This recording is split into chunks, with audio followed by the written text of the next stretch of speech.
Bon, eh bien, donc, écoutez, bonjour à tous. J'espère que vous nous entendez bien. On va commencer ce webinaire pour une durée d'environ 1 heure. Je vais me permettre de m'auto-présenter. Donc, Antoine Frémont, je préside le prix de thèse économie bleue. Je l'ai présidé en 2021 et par ailleurs, je suis professeur du CNAM où je suis titulaire de la chaire transport, flux et mobilité durable. Donc juste un petit mot d'introduction sur le prix de thèse de l'économie bleue. C'est un prix de thèse qui est décerné par le comité France Maritime, une instance qui est coprésidée par le cluster maritime français et le secrétariat général de la mer. Et c'est un beau prix puisque sa valeur est de 5 000 euros. Alors, bien évidemment, l'objectif de ce prix, c'est de promouvoir la recherche universitaire sur l'économie bleue en France et de contribuer au rapprochement entre les acteurs économiques, les acteurs publics et l'université. Par économie bleue, mais je pense que on a des spécialistes autour de la table et derrière les écrans. Eh bien, cette économie bleue, c'est tous les secteurs, toutes les industries liées aux océans, aux mers et aux côtes. Et nous savons que cette économie bleue joue un rôle très important dans nos économies. 4% du PIB en France, 36 000 emplois en France et de l'ordre de 2% du PIB mondial selon l'OCDE.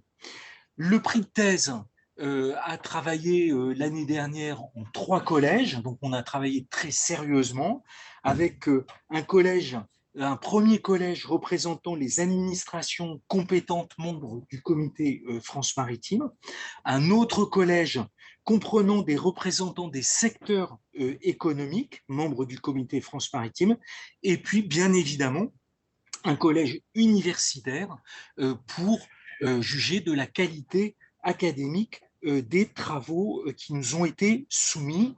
Et nous avons eu l'année dernière beaucoup de succès puisqu'on a eu de mémoire plus d'une vingtaine de thèses qui nous ont été soumises. Et grande vainqueur de ce premier prix, Camille Morel.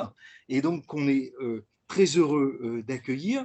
Donc, Camille Morel, première lauréate 2021 du prix de thèse de l'économie bleue, pour une thèse intitulée L'État et le réseau mondial de câbles sous-marins de communication. J'emploie exprès tous les termes parce que le titre d'une thèse, c'est important. Et votre directeur, c'est une thèse que vous avez faite à l'université Jean Moulin Lyon 3, sous la direction de David Cumin. C'est une thèse de droit et de sciences politiques, et je pense que ça sera intéressant de revenir là-dessus. Et cette thèse, vous avez pu la faire grâce à un financement du ministère des Armées, et donc là aussi, c'est important parce que une thèse sans financement, c'est très difficile. Hein. Une thèse, c'est un vrai travail et donc elle nécessite un financement pour la mener à bien.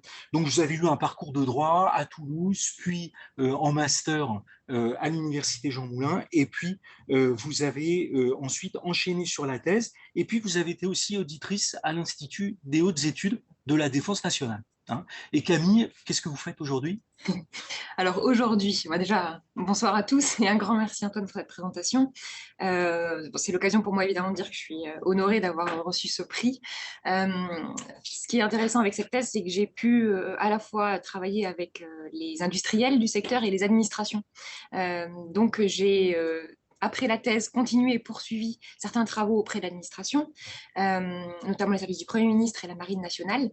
Et maintenant, j'occupe, en tout cas, j'essaie de poursuivre les travaux de recherche sur les questions de technologie, de relations internationales, grâce à mon statut de chercheuse associée au Centre d'études stratégiques de la Marine et à l'Université Jean-Moulin-Lyon 3, l'Institut de défense et de stratégie. Excellent. Alors, Camille Morel, pour entrer dans le sujet, je pense qu'il faut qu'on y entre très simplement. Est-ce que vous pouvez d'abord nous expliquer de qu'est-ce que c'est qu'un câble sous-marin? Donc, parce que je pense que c'est important parce qu'on a l'impression aujourd'hui d'être dans une économie très dématérialisée. les câbles, la communication, on passe des coups de fil, on fait des vidéos. Alors, un câble, c'est quoi? Ça fonctionne comment? Alors, un câble sous-marin, c'est une liaison, en fait, hein, une liaison sous-marine qui va permettre de faire transiter de l'information entre les continents. Alors, un câble sous-marin, en fait, qu'est-ce que c'est? C'est une infrastructure qui fait plusieurs centimètres de diamètre. Donc, ça représente un peu plus qu'un poignet humain, on va dire. Et puis, donc, ça fait transiter des informations à la vitesse de la lumière, puisqu'aujourd'hui, ces câbles, ils sont constitués de fibres optiques. Donc, il y a un signal lumineux qui permet d'envoyer ces données à travers le globe. Quand on parle de câbles sous-marins, on parle d'environ 450 câbles sous-marins aujourd'hui, actifs dans le monde. Ça représente environ 1,3 million de kilomètres de câbles posés dans le fond des océans aujourd'hui. D'accord. Et donc là, vous avez mis un point, vous avez soulevé un point important, c'est que donc aujourd'hui, les câbles fonctionnent avec de la fibre optique. Et donc, qu'est-ce qui fait la différence entre ces câbles d'aujourd'hui et les câbles d'hier, les premiers câbles qui ont été posés fin du 19e, mais je me trompe peut-être, Milieu du 19e milieu siècle. du 19e siècle. Alors, ce qui est intéressant, c'est qu'on a trois types de technologies qui se sont globalement succédées. La technologie du télégraphe, donc effectivement les premiers câbles 1850-1856. C'est déjà une révolution puisque je crois que le premier câble transatlantique, ça devait être 1858. Et finalement, au lieu de mettre 12 jours de mer pour faire circuler l'information d'un bout à l'autre, eh bien, vous avez quelques heures qui suffisent à présent pour communiquer entre les continents. Donc, c'est déjà énorme à l'échelle de ce que l'on pouvait vivre à cette époque. Ensuite, vous avez les câbles coaxiaux qui ont permis de transporter de la voix directement à travers. Donc ça, c'est plutôt le XXe siècle. Et la fibre optique, fin 1990, on va dire. Et là, c'est une révolution parce qu'on a une vitesse inégalée de transmission, des capacités aussi de transmission qui sont devenues massives. Et c'est vraiment ces câbles-là qui ont permis à la troisième phase de la mondialisation, en tout cas aux communications et à Internet, de prendre l'importance que ça a aujourd'hui dans notre quotidien. Alors, ce qui est intéressant, c'est de mettre ça en perspective avec les satellites, parce que les satellites ont émergé en concurrence avec les câbles coaxiaux, parce qu'on avait là une nouvelle technologie qui permettait finalement de transporter plus rapidement, plus efficacement les données. Mais à partir du moment où la fibre optique est arrivée, on a vraiment eu une rupture sur ce domaine des communications internationales. Et depuis, il n'y a plus de concurrence, il y a une complémentarité vraiment entre la fibre optique et les satellites. Mais les câbles restent le seul moyen vraiment de faire transiter toutes ces données aussi massivement. Ce qui est intéressant dans ce que vous dites, c'est que finalement, les câbles sous-marins suivent la même logique que le transport maritime, c'est-à-dire des capacités de plus en plus grandes, de la massification et donc une baisse des prix derrière des communications. Alors c'est vrai. Donc il y a effectivement cet effet on multiplie le nombre de lignes de câbles sur le globe, mais il y a aussi un effet qui est, on améliore la technologie à l'intérieur et chaque câble va permettre maintenant de transporter de plus en plus d'informations aussi. Et là, on a une augmentation de la capacitaire des câbles qui est aussi très importante et une baisse des prix, si ce n'est que effectivement la crise que l'on vit aujourd'hui peut faire évoluer les choses, au moins sur le prix des ressources qui vont être importantes pour fabriquer ces câbles. Donc on pourrait avoir quelques contre-tendances dans les prochaines années. Okay. Et alors, expliquez-nous aussi comment ces câbles sont installés, parce que donc, comment est-ce qu'on met ça au fond des océans et sur des distances intercontinentales? Et donc, les infrastructures, finalement, c'est aussi une économie d'infrastructures et de grosses infrastructures, et avec des capitaux importants qui sont nécessaires. Oui, alors c'est en fait au-delà du segment sous-marin, si on peut dire, il y a vraiment d'autres infrastructures qui sont nécessaires au fonctionnement des câbles. Il y a notamment des équipements informatiques à terre qui constituent le système de câbles sous-marins. Donc on a vraiment le câble plus des équipements à terre et de plus en plus on a un rapprochement, une fusion entre le réseau terrestre et le réseau maritime. Donc on a tout ce qui est entre les deux, les data centers par exemple, qui sont intégrés finalement à ce système de communication internationale. Donc ça, c'est déjà le premier point. Donc il faut penser effectivement à l'installation des câbles en mer, et là, ce sont des navires câbliers, donc des navires dédiés vraiment à la pose et à la réparation de ces câbles sous-marins en mer, sur ces milliers de kilomètres. Les câbles, ils sont posés dans le fond des mers et ils vont être parfois ensouillés, c'est-à-dire enterrés sous le sable, notamment lorsqu'on est dans des eaux peu profondes ou lorsqu'on a des activités maritimes intenses dans certaines parties du globe. Par exemple, certains détroits, voilà, où il y a du trafic maritime par ailleurs. Et surtout, c'est intéressant parce que vous l'évoquez, il y a des similarités assez fortes avec tout simplement les activités maritimes traditionnelles. Typiquement, les routes que suivent ces câbles, ce sont les routes maritimes aussi traditionnelles. Donc, on a vraiment cette superposition des cartes. Alors, donc je pense qu'on a bien compris le fonctionnement des câbles, ce que c'est. Est-ce que vous pouvez nous dire maintenant les acteurs qui gravitent autour de ces câbles et nous expliquer les types d'acteurs qui oui, font cette économie des câbles sous-marins? Est-ce que, par exemple, derrière, on a les GAFAM ou d'autres? Est-ce que vous pouvez nous dresser un panorama, voilà, des entreprises et des types d'entreprises qui fait quoi? C'est un écosystème assez complexe. D'ailleurs, ça explique un peu que ce soit mal connu finalement. Il y a trois types, je dirais, d'acteurs principaux, en tout cas sur ce marché. Il y a d'abord les acteurs de la fabrication des câbles, les équipementiers, ceux qui fabriquent, qui produisent les câbles en eux-mêmes et la fibre optique. Il y a les propriétaires des câbles sous-marins. Et là, on va revenir, c'est effectivement là que les GAFAM notamment investissent le marché. Et puis, il y a les armateurs chargés de la pose et de la réparation des câbles.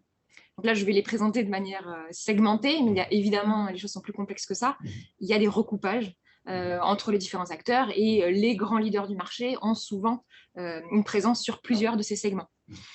Sur les câbles, les équipementiers, qui sont les acteurs que l'on dit souvent les plus stratégiques du secteur, puisque cette fabrication, elle demande un savoir-faire ancestral. La plupart de ces entreprises, elles sont historiques dans le domaine. Elles sont concentrées entre 3 voire 4 aujourd'hui acteurs. On a un Européen d'abord, je commence par le cocorico. On a Alcatel Submarine Networks, donc qui est un acteur français. En tout cas, les usines sont en France, mais qui est évidemment chapeauté par Nokia, donc un acteur européen. On a un Américain, TU Subcom, et on a un Japonais, NIC.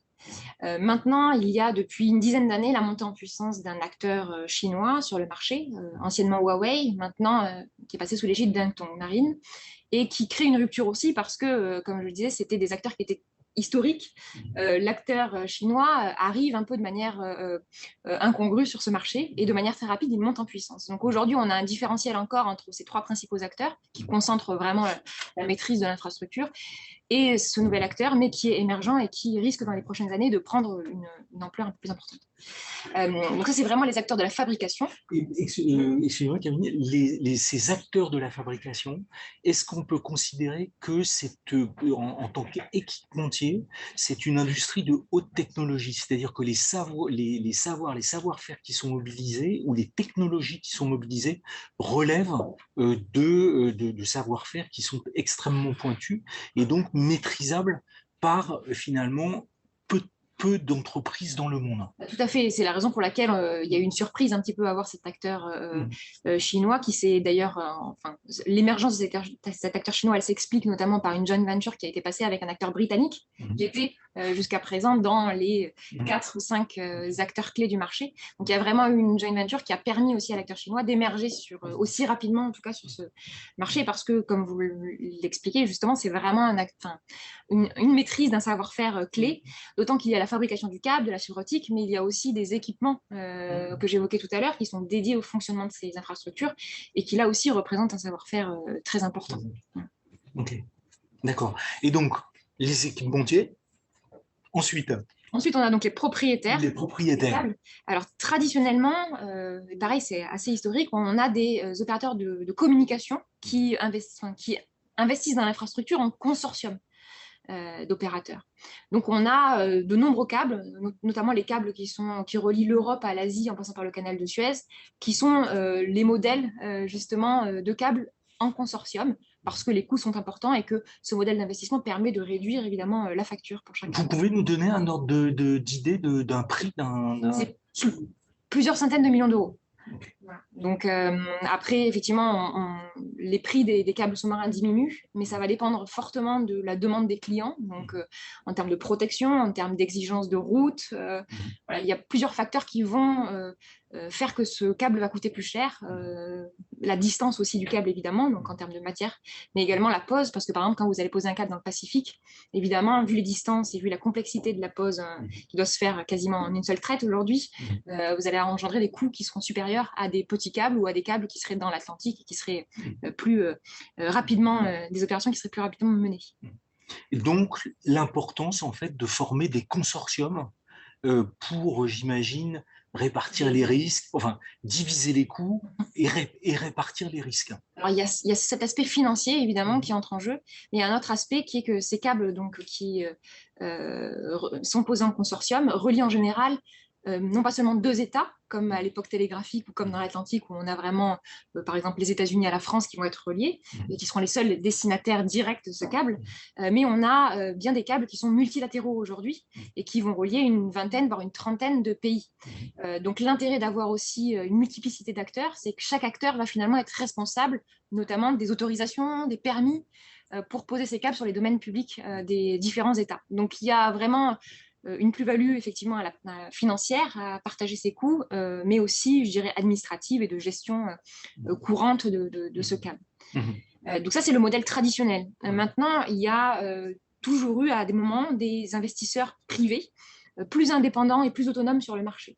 Donc, dans les années 2000, notamment au moment du boom d'Internet, il y a eu des acteurs privés, des investisseurs qui ont vu en Internet une possibilité d'investissement important. Et du coup, on investit ce marché pour revendre de la capacité, et uniquement à cette fin.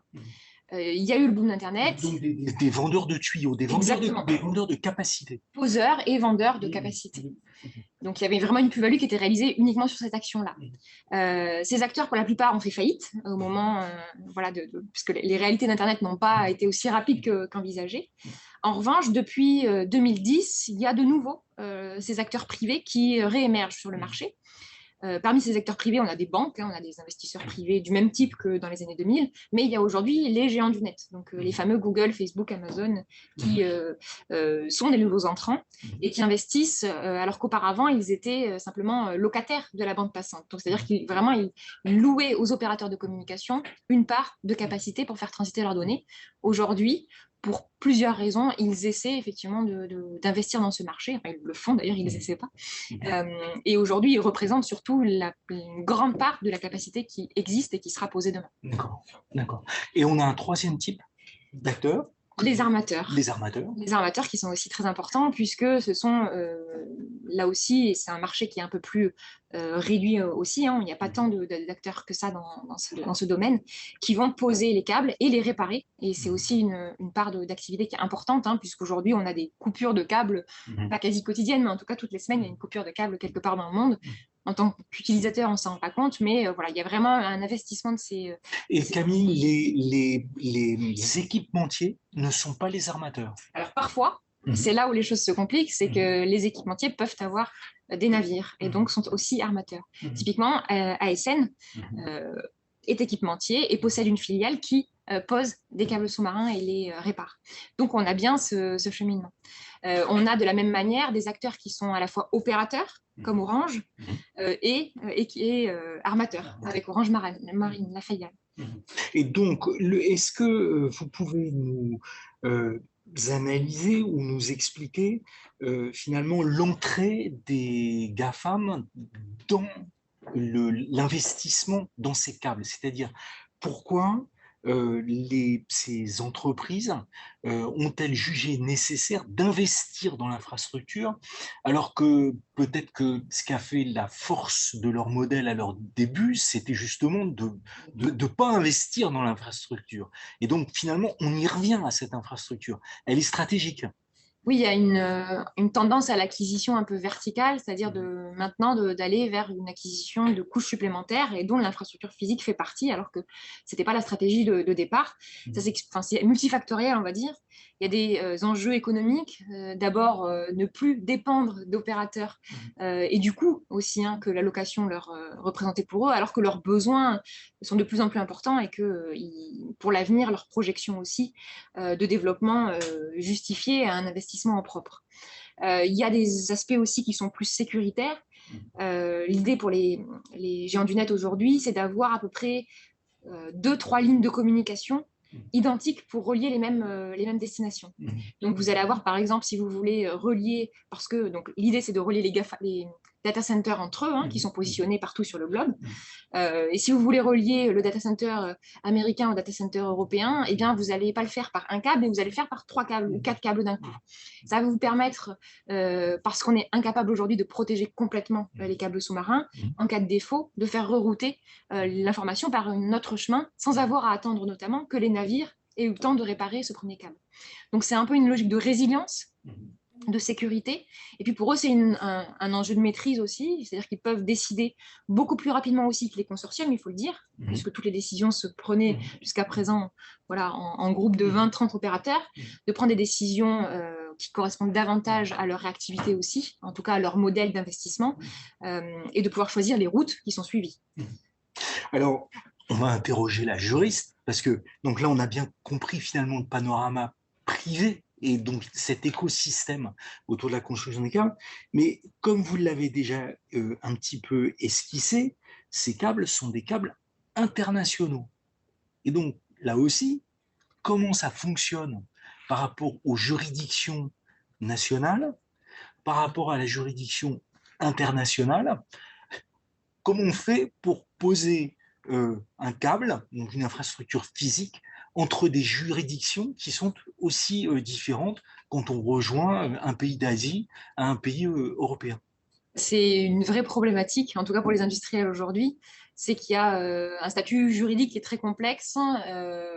Voilà, je pense qu'on parle d'un droit qui a géométrie variable, puisqu'on a effectivement des eaux, enfin un câble va passer de toute façon par au minimum 2 juridictions nationales, plus des zones économiques exclusives, plus la haute mer, et le statut est évidemment différent. Le statut il est différent en termes de cadre de pose, donc on a une liberté par exemple de la pose et de la réparation de ces câbles, mais il y a aussi un facteur de protection qui va engendrer des statuts différents en fonction de est-ce qu'on est en haute mer ou est-ce qu'on est dans les eaux sous souveraineté des États.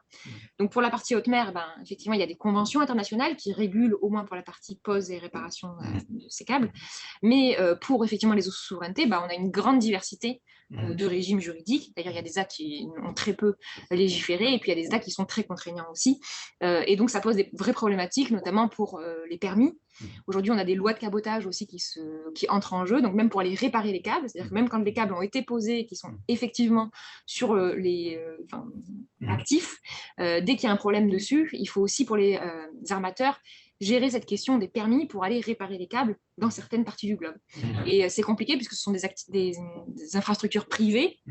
Donc, on se mêle à tout ça, la géopolitique, évidemment, avec des acteurs, par exemple, comme la Chine, qui, aujourd'hui, limitent fortement, par exemple, les permis, les autorisations données aux acteurs privés pour poser de nouveaux câbles en mer de Chine méridionale. On a des problématiques pareilles, par exemple, au niveau de l'Égypte.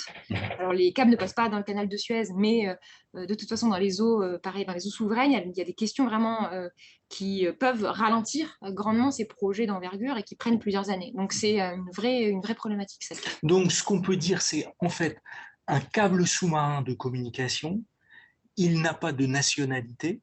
Par contre, il a des propriétaires.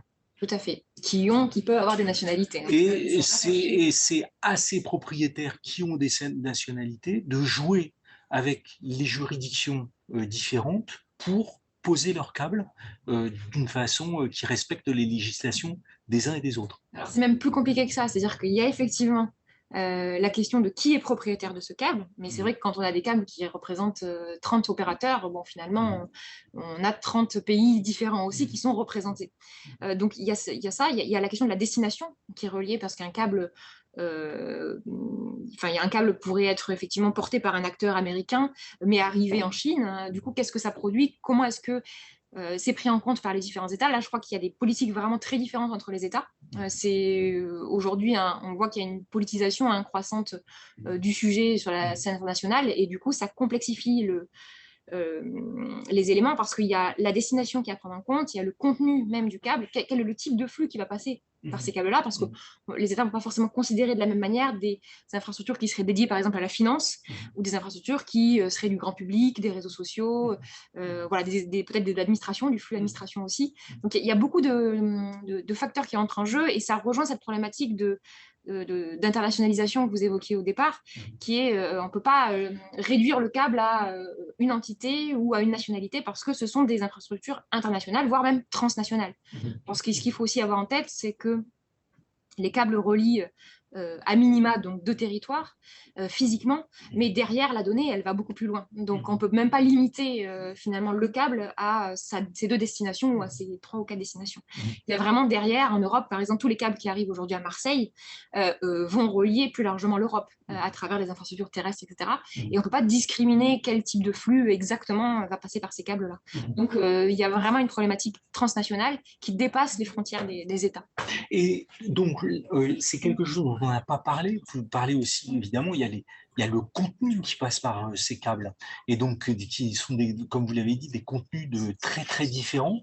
Est-ce qu'il y a un statut juridique qui est attaché à ces contenus, ou est-ce qu'il y a une règlement? Enfin, est-ce qu'on peut faire passer tout et n'importe quoi par ces câbles, Alors, ou pas? Alors, il y a une question plus générale qui est celle de la neutralité de l'Internet, du net, comme on appelle, mais qui aujourd'hui s'applique en fait aux opérateurs de communication, donc dans leurs usages, qu'ils soient sous-marins ou terrestres ou satellitaires. Finalement, c'est la donnée qui est régie par un certain nombre de cadres, mais les flux qui passent par les câbles sous-marins ne sont pas nécessairement protégés par un statut particulier. Ce qui est intéressant sur cette question de la neutralité du net, donc cette neutralité, elle demande notamment aux opérateurs de ne pas discriminer un certain type de flux. Donc, si vous êtes des clients, vous devriez pouvoir faire transiter votre flux par tel ou tel câble. Néanmoins, les géants du net, eux, ne sont pas, puisque ce ne sont pas des opérateurs de communication, ils ne sont pas soumis à cette réglementation. Ce qui signifie qu'aujourd'hui, alors qu'ils sont les investisseurs à venir peut-être principaux des câbles sous-marins, il va y avoir des problèmes de gouvernance aussi qui vont se poser sur ce sujet, puisque les données qui vont être transitées par les câbles possédés par les géants du net ne seront pas soumis à cette neutralité. Donc ça veut dire qu'ils pourraient finalement décider de maintenir leur câble uniquement pour leurs usages propres et ne pas accepter ou refuser de louer leur capacité à d'autres opérateurs. Ça, ils sont dans le droit de le faire.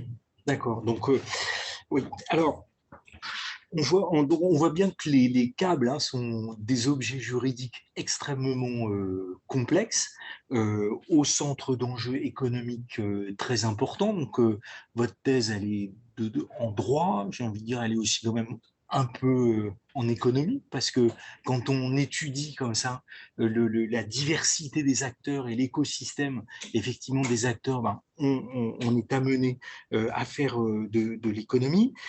Mais c'est aussi une thèse de sciences politiques. Et donc, là aussi, vous avez commencé à l'aborder un petit peu en parlant de l'intervention de la Chine en mer méridionale. Et donc, expliquez-nous comment et pourquoi les États interviennent aussi dans cette question des câbles sous-marins. Quels sont leurs pouvoirs en matière de régulation, de contrôle du marché? Dans quelle mesure ont-ils ou non la main sur l'écosystème dont on vient de parler précédemment? Alors, c'est une question historique parce que les câbles sous-marins, ils ont cette particularité que la technologie, quand elle était naissante, même au milieu du 19e siècle, elle était portée par des acteurs privés parce qu'elle représentait un risque important. Voilà, on voyait l'intérêt de cette infrastructure, mais il fallait pouvoir la réaliser, la concrétiser. Et ce sont uniquement des acteurs privés, des investisseurs notamment, qui ont cru en cette technologie et qui ont mis en œuvre les premiers essais de câbles sous-marins. Et c'est en fait qu'après que l'État est venu se greffer à cette technologie. Alors, l'État a soutenu un certain nombre de démarches, notamment voilà, pour la France, Napoléon III, il y a vraiment eu un investissement politique derrière, mais c'était toujours en arrière-plan. Donc, et ça, c'est intéressant parce que ça s'est prolongé dans le temps. C'est-à-dire qu'on a eu des périodes de nationalisation de ces câbles et des entreprises, évidemment, mais l'acteur privé a toujours eu un rôle très important dans ce marché, comme aujourd'hui. la question, elle se pose à nouveau, disons que cet investissement de l'État, parce que les câbles sous-marins sont des infrastructures de communication. En ça, je crois que c'est des infrastructures stratégiques, évidemment, en tout temps, en temps de paix, mais en temps de guerre aussi. L'histoire nous a montré qu'il y a eu des actions de la part des États sur ces infrastructures, notamment en temps de conflit, mais aussi dans des périodes de tension, diplomatiques, etc. Parce que ce sont des instruments, finalement, qui vont être utilisés par les États au service de leur intérêt sur la scène internationale. Et aujourd'hui, ce que l'on remarque, c'est qu'avec la privatisation du secteur des communications, donc dans les années 90, on a eu un désengagement progressif de l'État dans les communications internationales, et ça s'est ressenti au niveau des câbles sous-marins. Le savoir-faire, notamment, est parti du public et est allé vers le privé. Et je crois que le renouveau d'intérêt, en tout cas public, des États pour le sujet, il est assez récent. Moi, je l'identifie à peu près aux années 2010. Mais plus concrètement, en fait, il y a 2-3 événements qui ont poussé aussi les États à réinvestir le champ. D'abord, c'est progressivement, on s'est rendu compte que Internet avait une place de plus en plus importante dans nos activités quotidiennes. Donc forcément, ça a poussé l'État à faire quelque chose pour assurer cette capacité continue d'accès à Internet. Mais il y a les révélations Snowden en 2013 qui ont montré que des États étaient en capacité d'effectuer des actions de renseignement à partir de ces infrastructures et de manière massive. Et puis, il y a l'arrivée des géants du net, depuis 2010 aussi, qui corrobore un peu ça, qui a permis de mettre en lumière l'infrastructure à nouveau. On s'est rendu compte que c'était des infrastructures qui avaient un rôle important à jouer dans les prochaines années. Et je crois que tous ces facteurs-là ont vraiment permis à l'État de se ressaisir du sujet. Alors, bon, on peut se douter que s'il y avait des actions déjà de renseignement, l'État avait toujours présent, il avait toujours conscience que c'était une infrastructure stratégique, mais en tout cas, on voit que depuis quelques années, il y a vraiment une politisation du sujet sur la scène internationale. Et ça se traduit par une action un peu plus forte des États au niveau national sur les permis, donc sur les autorisations juridiques liées à ces infrastructures, mais aussi en termes de financement des entreprises, directement ou indirectement. C'est un peu moins le cas en Europe avec toute la politique anticoncurrentielle concurrentielle qu'on peut avoir. Mais il y a d'autres États qui financent ou qui subventionnent leurs leaders. L'émergence du chinois dont vous avez parlé. Typiquement, voilà, c'est en tout cas un élément qu'on peut avoir en tête. Et il y a aussi l'État qui parfois subventionne des projets même de câbles sous-marins. Et ça, par exemple, c'est le cas via des appels d'offres. En France, on a passé des appels d'offres pour relier, par exemple, les territoires ultramarins. Puisque là où il n'y a pas, disons, d'intérêt économique direct à relier parce qu'on est sur des territoires qui ont trop peu de consommateurs, d'individus utilisant Internet, eh bien, il faut aussi que la puissance publique vienne appuyer ces démarches pour que les infrastructures se développent sur ces territoires-là. Donc ça, c'est le premier volet. Puis il y a le volet international où on voit que les enceintes internationales, multilatérales notamment, typiquement l'Union européenne, l'OTAN, l'ONU, mettent dans leur agenda du moment cette infrastructure sur différents aspects, défense, environnement, souveraineté économique. Donc on voit que c'est vraiment un sujet qui réémerge et sur lequel l'État a sa place aussi. Voilà. Donc, y compris dans les organisations internationales. Tout à fait. Alors, Camille, on ne peut pas vous empêcher de vous demander de nos appareils d'espionnage. Donc, comment est-ce qu'on fait? Alors, les révélations Snowden, ce qu'elles ont montré. Expliquez-nous comment est-ce qu'on fait pour aller prendre de la donnée sur un câble sous-marin. Alors, c'est que déjà, ça se fait pas, a priori, ça se fait pas en mer. Ça se fait à terre, sur les stations où arrivent les câbles. Du petit sous-marin ou de James Bond qui... Il y a beaucoup de fantasmes, mais comme toujours avec la mer, avec les océans...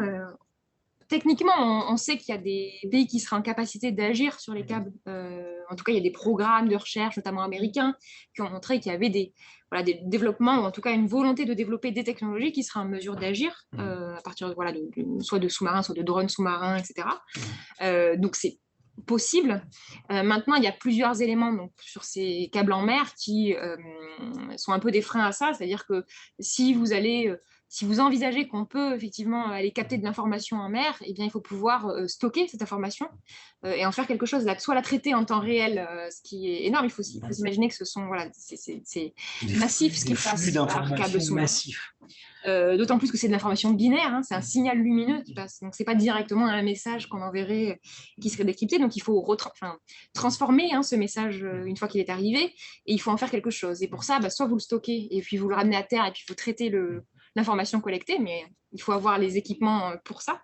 Soit vous traitez en temps réel la chose, et là, je crois que c'est vraiment une capacité complexe. En revanche, les révélations Snowden, elles ont bien montré que depuis 2013, en tout cas, on sait que les États tels que les États-Unis et la Grande-Bretagne, mais aussi les alliances des Five Eyes, donc Australie, Canada, Nouvelle-Zélande, permettent notamment aux États-Unis et à la Grande-Bretagne d'avoir une collecte d'informations à partir des câbles sous-marins beaucoup plus large que simplement les câbles qui arrivent sur le territoire de ces deux pays. Mais donc, en fait, pour capter l'information, ça se fait beaucoup plus à terre à partir des data centers qu'à partir des câbles sous-marins eux-mêmes et en mer. C'est en tout cas là-dessus qu'on a eu des preuves formelles grâce aux révélations. D'accord.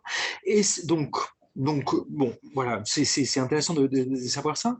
En matière de cybersécurité, aussi, c'est pas tout à fait la même chose, mais donc ces flux qui passent par ces câbles, donc on comprend qu'ils peuvent être captés. Donc, qu'est-ce qui est fait par soit les opérateurs privés, soit les États, pour garantir finalement l'intégrité des flux et des données qui passent par ces câbles.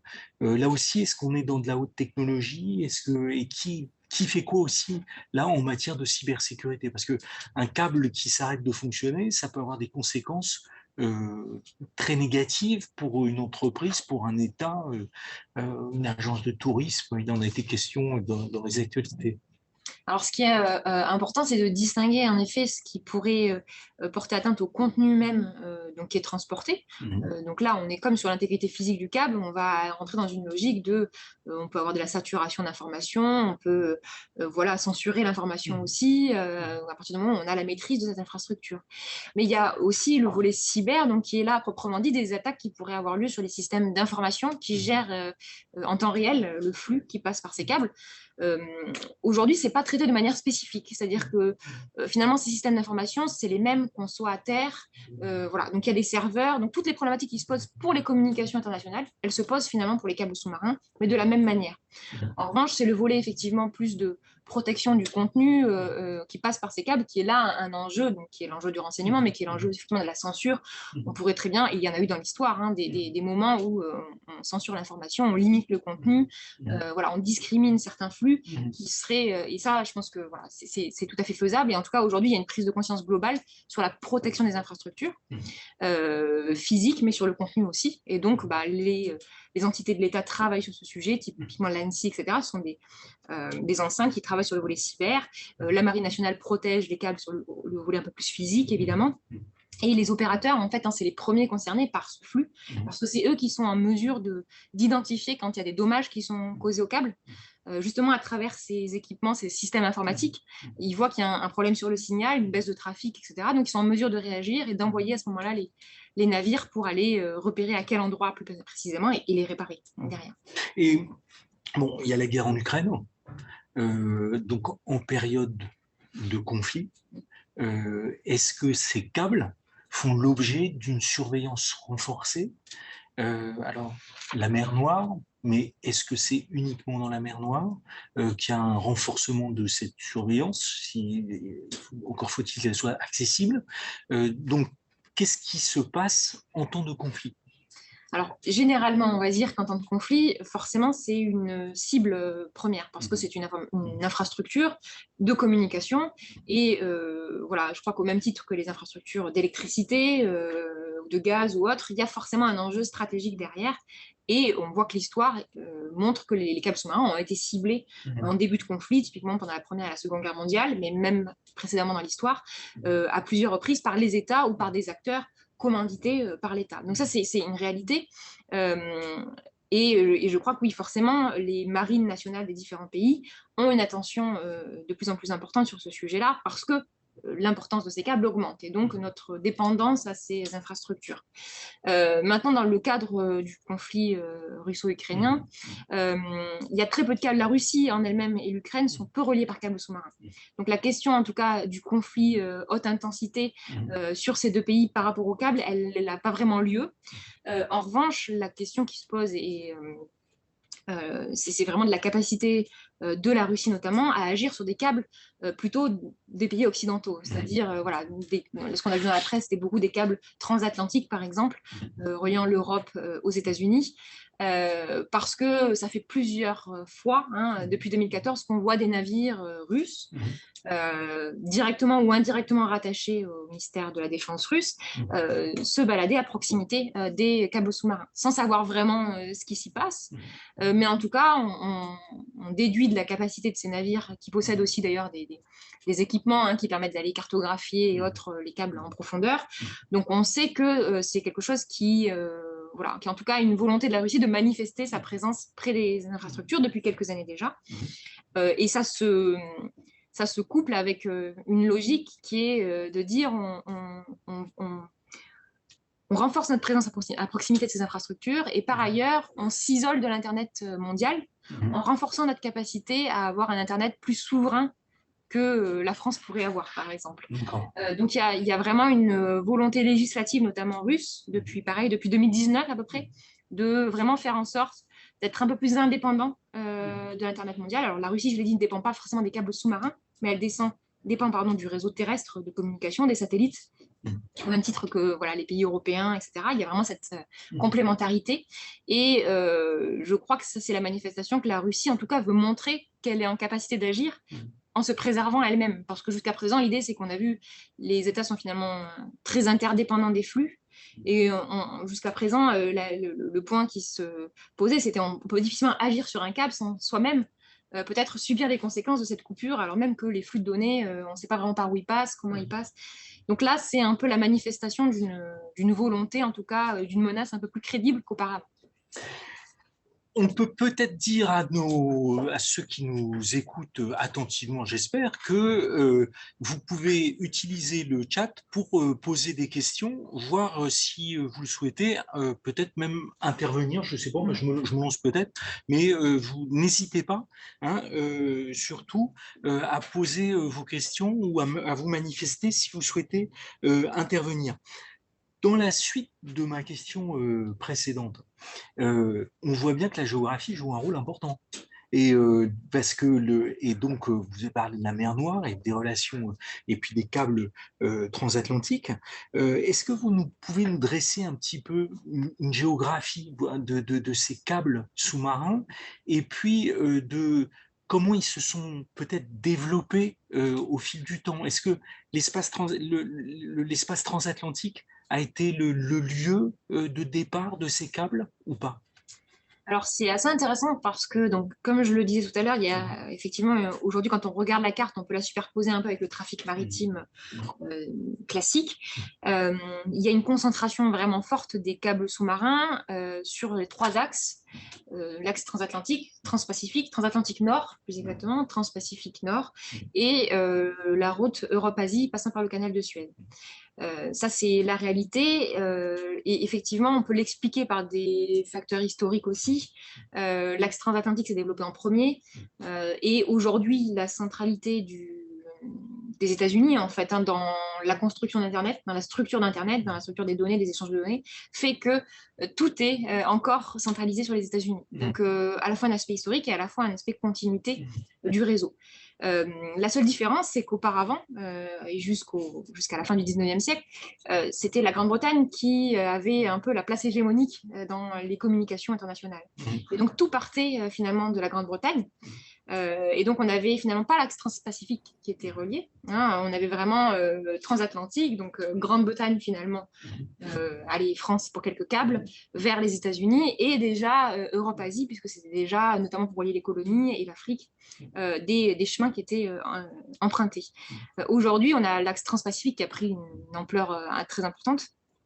Et il y a des routes alternatives, évidemment, qui se dessinent, mais on est d'accord qu'il y a bien des inégalités de répartition sur ces câbles qui, finalement, sont concentrés sur voilà, la triade, hein, les grandes mégalopoles internationales. Et Camille, ce qui est intéressant, c'est que vous nous dites que le réseau reste centré sur les États-Unis, c'est-à-dire que les États-Unis sont au cœur du dispositif. Encore aujourd'hui. Encore aujourd'hui. C'est aidé aussi par là l'émergence des géants du net, alors qui sont des entités privées, mais voilà, si on réfléchit dans une logique un peu systémique, en tant qu'entité américaine, ça renforce en fait ces centralités encore. Donc, et ce qui est très intéressant, c'est qu'on voit notamment que la politique américaine en matière d'accords de permis, d'autorisation, va faire en sorte de bloquer aussi de nouveaux acteurs sur le marché et de nouveaux tracés pour voilà, bien figer cette centralité sur laquelle ils ne veulent pas être finalement remis en question. C'est intéressant, je trouve, en termes de géographie du monde par rapport au transport maritime,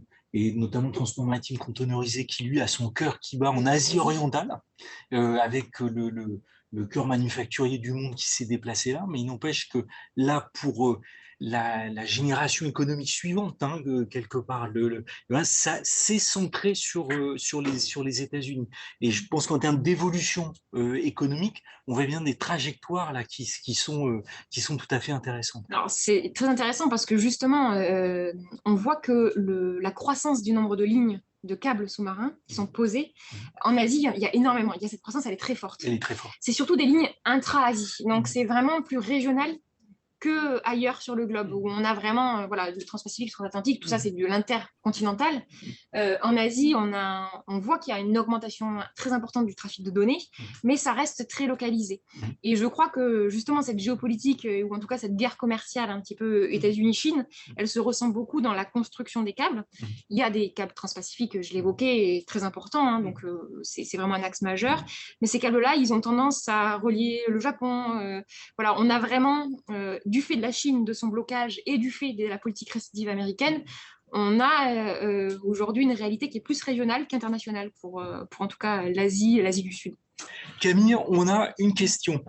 Ce réseau mondialisé de câbles renforce-t-il les États les plus puissants sur la scène internationale ou au contraire permet-il de favoriser les petits États du point de vue de la capacité à récolter des données?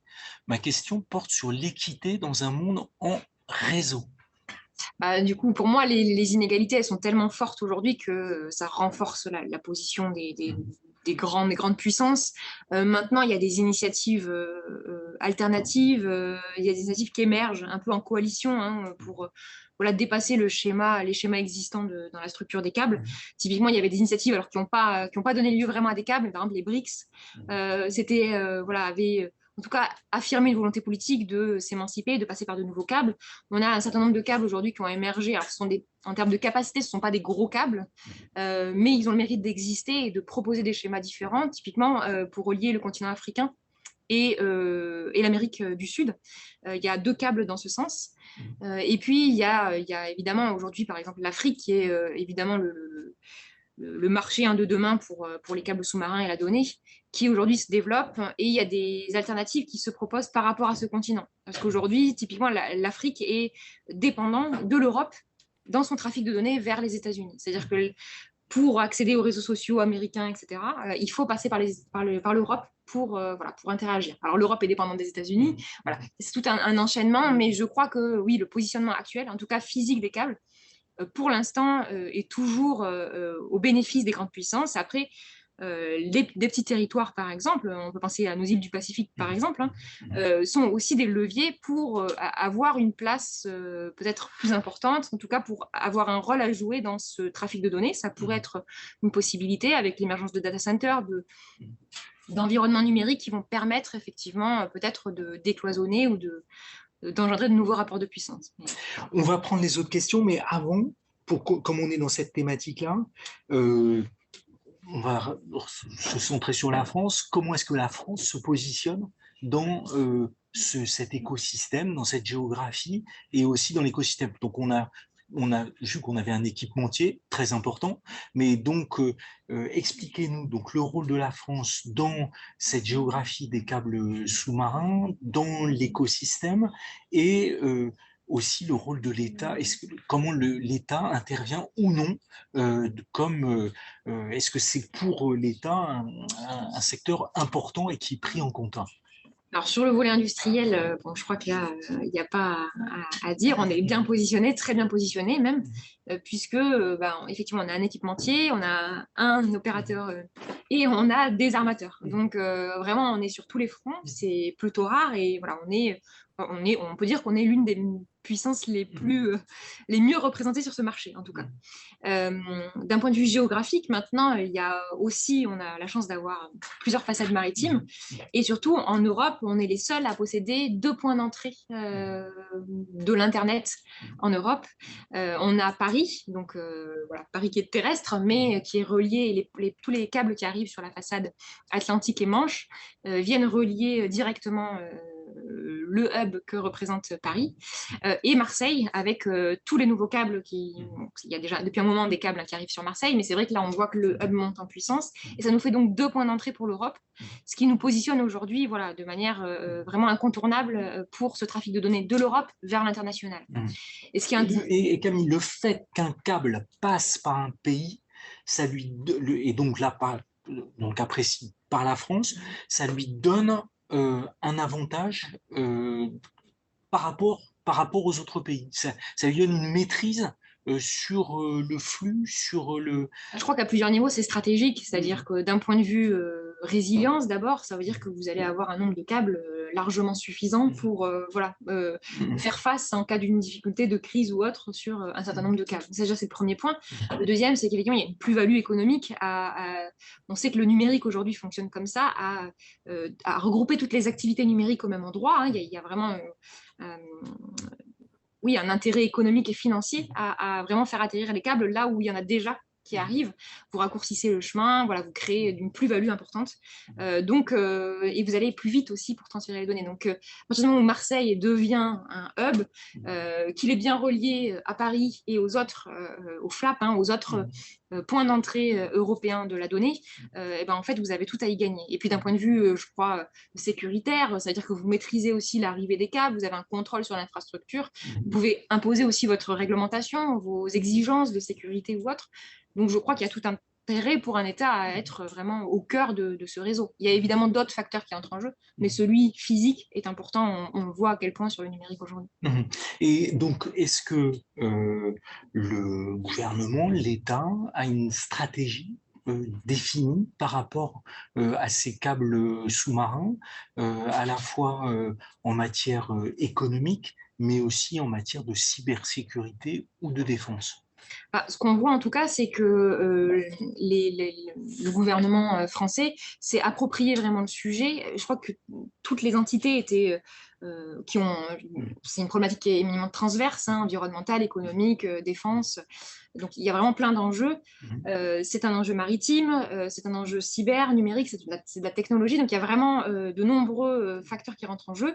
Et je crois que tous les services étaient vraiment conscients que c'était un sujet montant, etc. Ce qui manquait, c'était une coordination sur ce sujet. Et là, on voit que depuis quelques années, il y a eu pas mal d'éléments législatifs, notamment pour mieux protéger les câbles, des circulaires, en tout cas des textes qui ont permis de favoriser, de faire en sorte d'attirer plus de câbles sous-marins sur le territoire national. Donc on a l'impression en tout cas que l'État français il va se positionner davantage sur multiplier le nombre de câbles, parce que c'est cohérent avec Marseille, c'est cohérent avec la diversité aussi des points d'arrivée qu'on a sur le territoire. Il y a des pays qui ont finalement que 2 points d'entrée de câbles. Nous, nos câbles, ils sont voilà, ils sont bien répartis. On n'a pas tout qui est centralisé au même endroit. Donc, on voit qu'il y a une problématique de résilience. On voit que le politique investit le champ aussi. Il y a de plus en plus de discours, notamment du président de la République, hein, qui aborde ces sujets-là. Donc, on voit que c'est un véritable champ. Et puis, je crois que la stratégie du ministère des Armées, qui est sortie récemment sur les fonds marins, montre bien la place qu'occupent les câbles sous-marins dans les préoccupations de défense, de stratégie. Je crois qu'aussi le fait que le sujet soit porté dans les instances internationales, ça oblige en fait tous les autres services à réfléchir à de quelle manière on se positionne et comment on le fait. Donc on voit bien en tout cas qu'il y a de plus en plus de publications relatives au sujet câble depuis quelques années. C'est grâce à vous, Camille. Alors, une autre question. Quel est l'impact de ces infrastructures sur la biodiversité marine, tant au regard des habitats que des espèces? Alors, c'est une vraie question. Alors, malheureusement, je ne suis pas spécialiste ou même scientifique pour répondre avec précision, mais ce qui est dit hein, d'un point de vue industriel, c'est qu'en effet, il y a peu d'impact de cette activité-là sur l'écosystème sous-marin. Pourquoi? C'est plutôt même un facteur de biodiversité parce que ce sont des ouvrages. Alors, évidemment, par leur présence même, on est d'accord qu'il y a une pollution de fait liée à l'activité humaine sur cet environnement.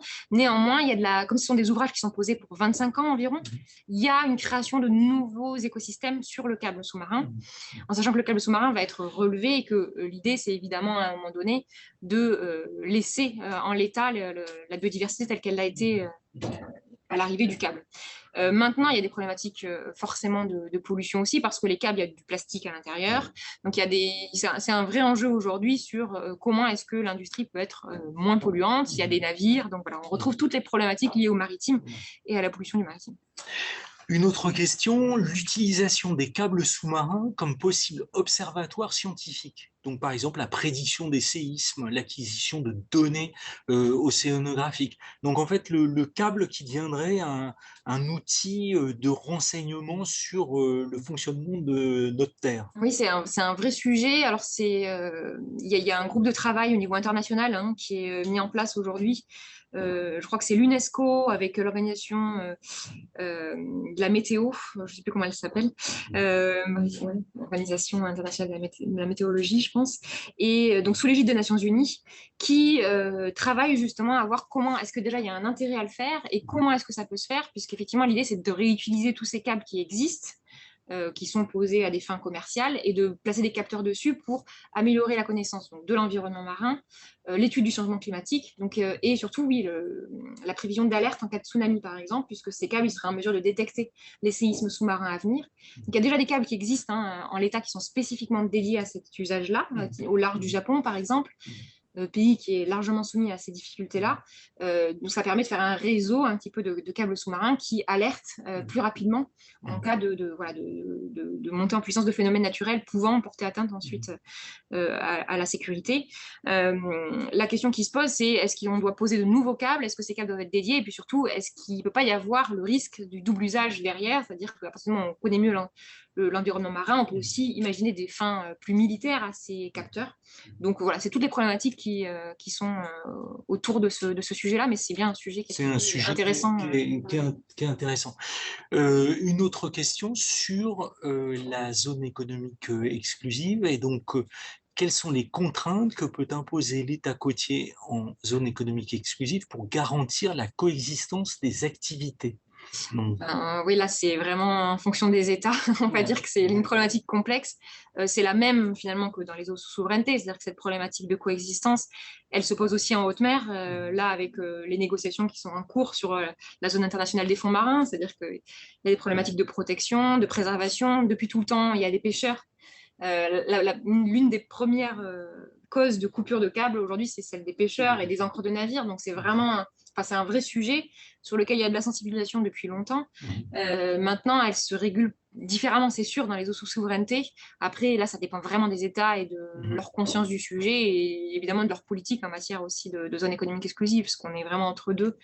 Donc voilà, c'est complexe de répondre plus précisément. D'accord. Et puis je crois, Camille, qu'on va avoir une question qui va nous permettre quelque part de conclure, c'est-à-dire, j'aurai une petite, après votre conclusion, j'aurai une petite annonce à faire, et sur la position de l'Union européenne, non, pardon, alors attendez, on va garder une avant, quelle est la position de l'Union européenne sur ce sujet, j'imagine, des câbles?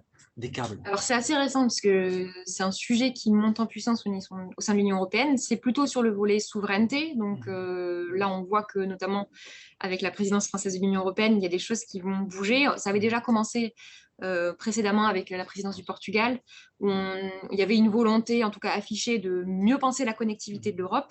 Maintenant, voilà, la question de la souveraineté, elle se pose aujourd'hui. Elle est compliquée. Je crois qu'aujourd'hui, l'axe qui est développé, c'est plutôt l'interconnexion de l'Europe. Donc terrestre et sous-marins, donc favoriser le nombre de câbles, etc. Et pour l'instant, il n'y a rien de défini. En tout cas, c'est un sujet qui a été mis à l'ordre du jour. Maintenant, la problématique de la souveraineté, elle est compliquée en matière de câbles, on l'a vu, parce que voilà, on ne peut pas penser la souveraineté elle est finalement sur les données, et les données, si elles sont territorialisées, la question du transfert de données vers l'international ne se pose plus. Donc la question, c'est davantage, voilà, comment est-ce qu'on crée une souveraineté sur les données en Europe? Est-ce qu'on considère qu'on doit créer un écosystème interne, voilà, pour éviter que les données aillent vers l'international, ou est-ce qu'on accepte de toute façon de dépendre de ces données vers l'international, puisque nos usages en tant que citoyens, ben, on consulte tous et on utilise tous aussi des sites qui sont hébergés sur des serveurs à l'étranger. Donc, on ne pourra pas lutter contre ça si ce n'est en prenant des mesures drastiques et en recréant des écosystèmes, enfin des entreprises sur le territoire national ou des serveurs sur le territoire national. Il faut voilà, c'est vraiment une problématique qui est complexe parce que c'est difficile de penser à la souveraineté en matière de câbles sous-marins. C'est plutôt en termes de données qu'elle se pose. Donc c'est un peu l'orientation de l'Union européenne aujourd'hui sur le sujet. Camille, je pense qu'il va être temps de conclure parce qu'on a déjà une bonne heure de conversation. Et comme on a une question, je pense qu'il nous permet de conclure. Quels enseignements à tirer à votre thèse pour la puissance publique?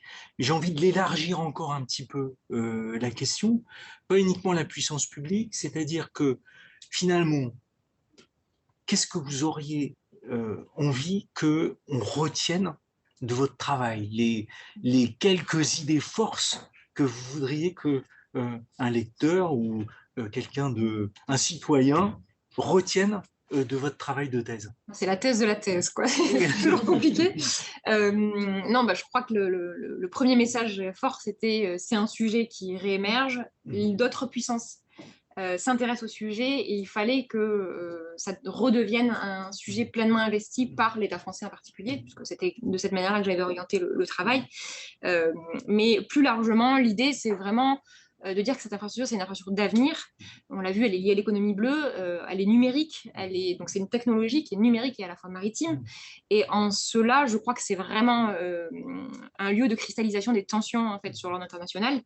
Et moi, c'est un peu le message que je voulais faire passer, c'est qu'en regardant finalement cette technologie-là, mais comme d'autres technologies, comme la 5G, voilà, on pourrait faire un comparatif intéressant, en regardant ce qui se passe de ce point de vue-là, en fait, on voit les tendances plus générales qui se dessinent sur l'ordre international, parfois avec un peu d'avance. Et on voit que vraiment tous les rapports de force qui existent aujourd'hui, plus généralement sur l'ordre international, on est capable de les déceler à travers cette technologie, que ce soit d'un point de vue économique, militaire, on voit la Russie, la Chine, enfin, vraiment tout se dessine et donc c'est un bon moyen de prévoir aussi certaines choses ou d'anticiper certains éléments. L'Indo-Pacifique qui était vraiment voilà, au cœur, on voit que tout est déjà existant sur des problématiques industrielles, technologiques et d'autant plus quand elles sont numériques et maritimes, alors même que ce sont des espaces qui sont au cœur de la compétition entre les États. Donc un secteur en fait qui révèle les grandes tendances, les tendances lourdes à l'œuvre dans le monde actuellement. Voilà. Eh ben, Camille Morel, merci beaucoup parce que d'avoir répondu si brillamment à toutes ces questions. Et donc, eh bien, je voudrais terminer en disant que il y a eu le prix de thèse 2021, mais que ça y est, nous sommes partis pour le prix de thèse 2022, et donc par le comité France Maritime. Nous allons recommencer à travailler selon les mêmes modalités que je vous ai décrites au début de ce webinaire. Et donc, les candidatures sont ouvertes et bien, on fait un appel à tous les doctorants qui ont soutenu, à tous les docteurs, pardon, qui ont soutenu leur thèse entre le 1er janvier 2021 et le 31 mai 2022. Et donc, si leur thèse est en rapport avec l'économie bleue, eh bien qu'ils n'hésitent pas à déposer leur dossier de candidature. Donc c'est un appel aux directeurs et directrices de thèse, aux docteurs donc du 1er janvier 2021 au 31 mai 2022, et ils peuvent déposer leur dossier de candidature jusqu'au 30 juin 2022. Et je pense que toutes les informations sont disponibles sur le SGMER, donc le secrétariat général de la mer, pour avoir exactement les modalités de dépôt de la candidature.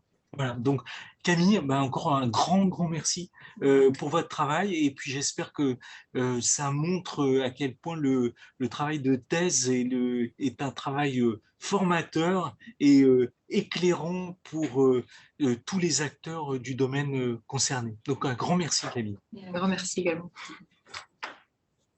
Et merci à tous.